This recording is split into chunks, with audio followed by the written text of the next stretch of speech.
Uwi na lang lahat ng gamit sa Burias. Kaso guys, napakadami niya. Hindi ko alam kung paano ko siya iuuwi lahat. Alam guys kung anong gagawin ko sa mga gamit ko kasi napakadami. Almost 4 years din kasi ako nag-stay dito. Grabe din yung biyahe. Almost 3 hours sa dagat. Tapos, pupunta pa ng Naga. Ilang biyahe pa yun. So, hi guys. Good morning. At yun, kagigising ko lang. So, napapansin nyo ang kalat ko guys. Look. Ang kalat ko kasi nagpaplano po ako maglipat ng boarding house or iuwi na lang lahat ng gamit sa Burias. Kaso guys, napakadami niya. Hindi ko alam kung paano ko siya iuuwi lahat. Kasi meron akong washing machine, meron akong lagayan ng mga damit. Ayan. Ayan, dami guys. Look. So, hindi ko alam guys kasi hindi ko alam talaga. So, nasikaso ko lahat ng gamit ko. Kasi nakapagsabi na ako sa owner po ng boarding house na lilipat na ako or aalis na. Tapos, kinukonsume ko na lang yung yung in-advance ko dati. Kasi guys, tapos na tayo mag-aaral, graduate na tayo. Pero guys, wala pa tayong trabaho. Baka meron kayong i-offer dyan. Kaya naman. So, hindi ko alam guys kung anong gagawin ko sa mga gamit ko kasi napakadami. Almost 4 years din kasi ako nag-stay dito. Hindi totally dito sa boarding house. Magto 2 years ata ako dito or 1.5 ata yun. 2 years, hindi. Basta yun. So, galing ako doon sa Lourdes. Naalala niyo nung yung nagbibikiri pa si Kuya PJ nandoon. Doon, malapit sa airport. So, palipat-lipat din boarding house kasi nagkaroon nga ng conflict. So, yun guys. Hindi ko alam kung paano ko talaga. Kasi napakadami guys. Napakadami. Nag-iisip ako kung ililipat ko siya sa Naga. Maghahanap ako ng boarding house doon. Kasi kapag halimbawa umuwi ako ng Burias, malapit lang ako doon sa pupuntahan ko. Kasi dito guys sa Pili, napakalayo pa nito. Malayo kasi dito eh. So, grabe din yung biyahe. Almost 3 hours sa dagat. Tapos, pupunta pa ng Naga. Ilang biyahe pa yun. Mga 1 hour din or 30 minutes. Ganun. Tapos biyahe pa ulit dito. Papili. So, madami talaga guys na biyahe yung magagawa natin kapag dito ulit tayo magbo-boarding house. So, hindi ko alam talaga kung paano ko to gagawin. Napakadami guys. Ayan.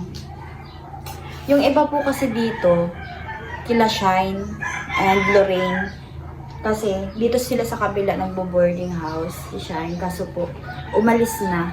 Umalis na sila kasi nga po, tapos na. Parang nagrenta lang sila dyan for 1 month kasi, mag-graduate kami. So, nagstay dyan sila mama niya, sila ate niya, ganon. Pati na din si Lorraine, na din sa amin dito. So, yun. Nandito yung mga gamit. Nandito pa nga yung frame ni Lorraine, yung yung sa tawag dito sa pictorial. So, yun guys. So, marami akong may printer, may mga boxes. Yan. Tapos, kita niyo yung kusina ko. Ayan, ang kalat guys. Ang kalat talaga. So, may washing pa ako. Tingnan natin sa labas. Ayan guys. Ayan yung washing ko. So, hindi ko alam kung paano ko to dadalhin lahat. Kaya naman guys, meron kayo dyan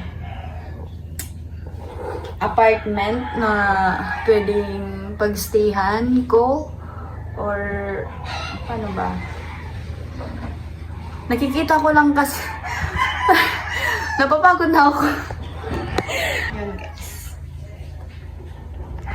Tignan yung lahat, wait. So, ayan, lahat. Kila Shine, Ayan, nandito pa nga yung toga namin. Yung toga ni Lorraine. Mga toga. Tapos, yung printer guys. Ayan. Ito yung ito yung printer ko na basa nung bagyong Christine. Kasi umabot dyan guys yung yung tubig dyan sa pinaka malapit na dyan sa glass.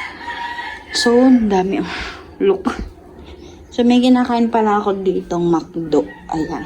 Hindi ko pa nauubos. May mga pa. Ang dami guys. Super dami. Ayan. Look. Ito, yung flowers. Yan. Nung graduation ko.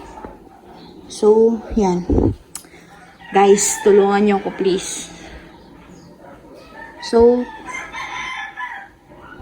samahan niyo akong asikasuhin to lahat.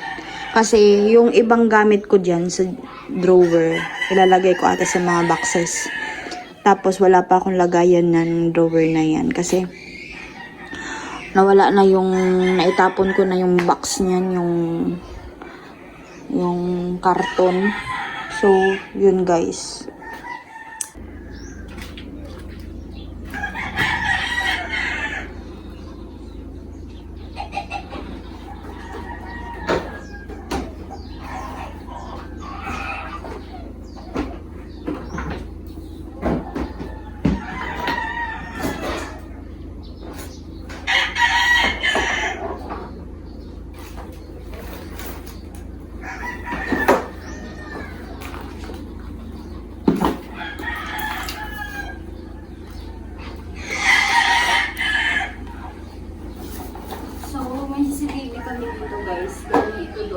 Dating bigyan ni ni Kuya PJ, hindi nagamit. Ay, yung isa nagamit. Ito, dinala ko talaga dito. Tapos sabi ko, ilalagay ko sana dito kasi siyempre, for safety mo. Ganun sa sponsor, kaya thank you so much. Yung iba po kasi dito is hindi na nagagamit. Mga abubot na siya, kaya i-dispose na natin.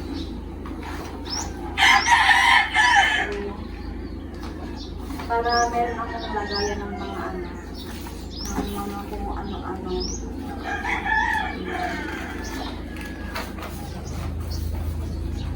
Iba kasi mga scratch, ganon. So, baka matapon ako dito.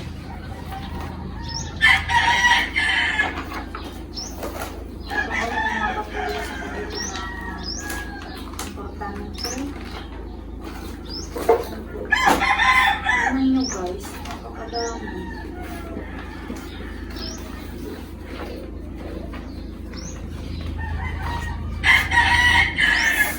So, kasi nung magte-thesis kami, grabe yung nagagamit namin na na mga papel. Kaya, super busy guys. So, tatapon na natin ito. Kasi wala naman ito. Pakamama na. So, yan. Ito siya yung ito. So,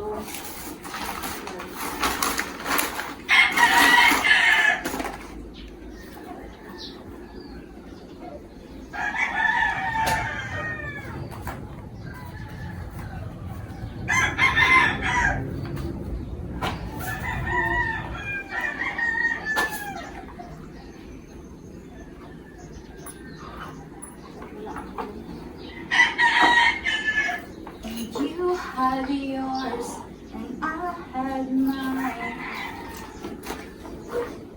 Dami tayo. Talagang ang mga Pilipino may magtago ng mga ano-ano.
allergy na ako na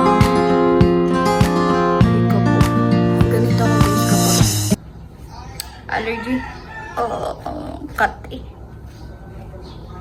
So ito na. Ito siya.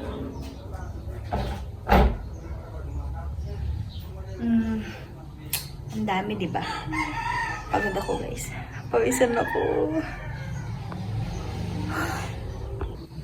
So yun guys. Ay, grabe na talaga. Ang kati. Ganito ako guys kapag allergy sa alikabok. Ganyan. Nasusugat na siya oh. Ay, ang dami pa. Di pa ako tapos. So, guys, sakit.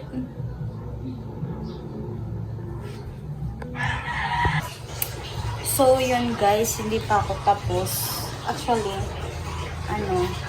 maliligo muna ako kasi hindi ko na nakakaya yung kati ng liig ko. Ayan, ito yung mga gamit nila siya. Tapos, ito yung nagawa ko. Parang wala din nagawa. Parang same lang din kanina. Yan. Basta, parang inalis ko lang yung mga mga hindi na nagagamit. So, para yung paglipat ko, mabilisan na lang. So, hindi ko alam guys kung lilipat ako sa Naga. Magbo-boarding. Kasi, para malapit na ako kapag umuwi ako ng Burias. Tapos baka doon din ako makapag-apply ng trabaho. Nag-apply ako ng trabaho guys. So, ano bang gagawin ko? Maliligo muna ako. Pagod ako guys. Sangka din ang kong liig. Tapos parang nasugatan ako dito. Ayan. So, yun. Ang init.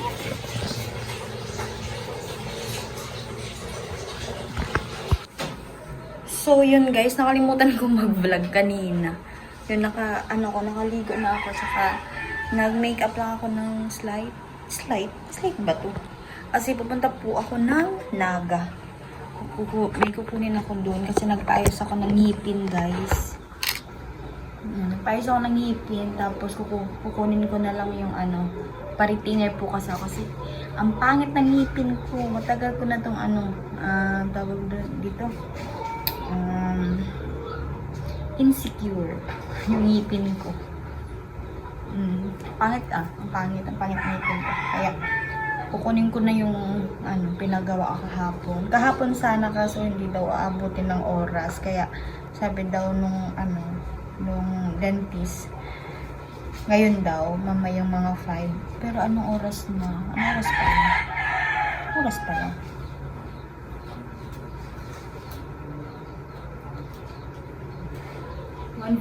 $1:43 ng hapon guys. So pupunta na ako doon kasi tawag doon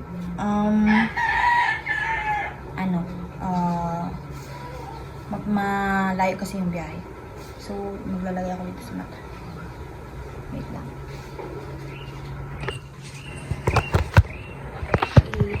Huwag kang malikot. So yan ko yung mata ko nito.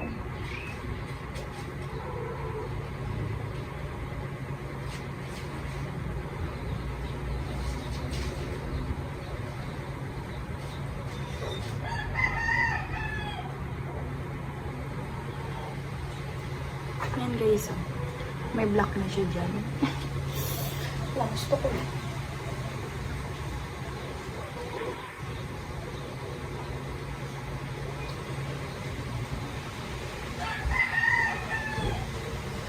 Nalalakihan kasi ng mata ko. Kaya, parang gusto kong paliitin.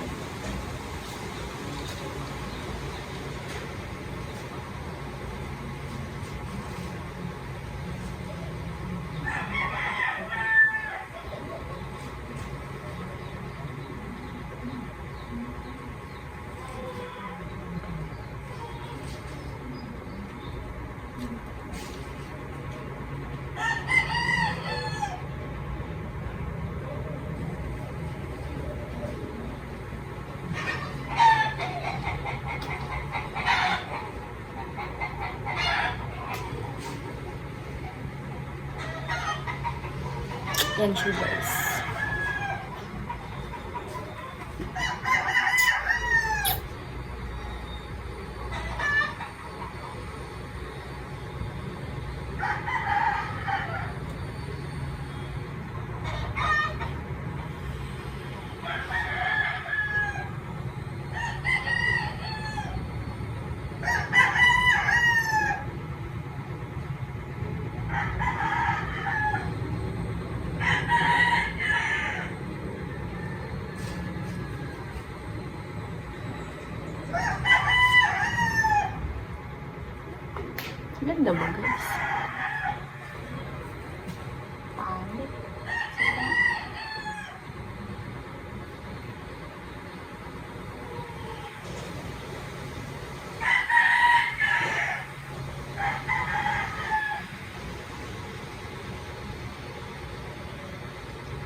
So, yun. Tapos na siya, guys.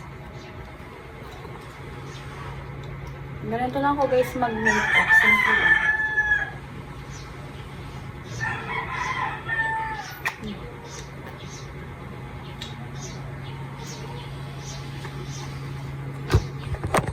Yan. Parang walang nangyari, guys. So, abangan nyo na lang ako doon sa sentro ng Naga. So, hindi ko pa alam kung... Kasi sinamahan lang ako nung pinsan ko. May pinsan kasi ako sa Naga.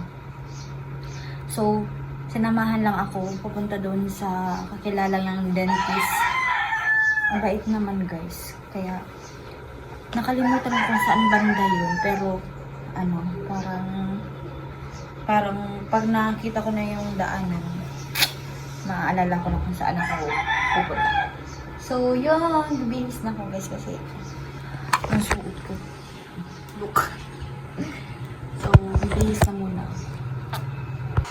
So, yun, guys. Nilalab ako magsalita. Kasi, yung gamit ko na yung retainer. Ayan. Ayan siya, guys. Kaso, masakit pa sa ngipin. Kaya, pagpasensya nyo na yung, yung pagsasalita kasi hindi pa ako sanay. Basta masakit sa ngipin, guys. Gusto ko nga ipa-adjust. So, yun, guys. Hindi ako nakapag-vlog doon kanina sa sentro kasi ang pangit ko magsalita. Basta yun, ang pangit ko magsalita. So, yan. Hindi ako sanay, guys. Pagpasensyahan nyo na. So, yun lang, guys. Kinuha ko lang tong retainer. Tapos, umuwi na ako. Ayan, guys.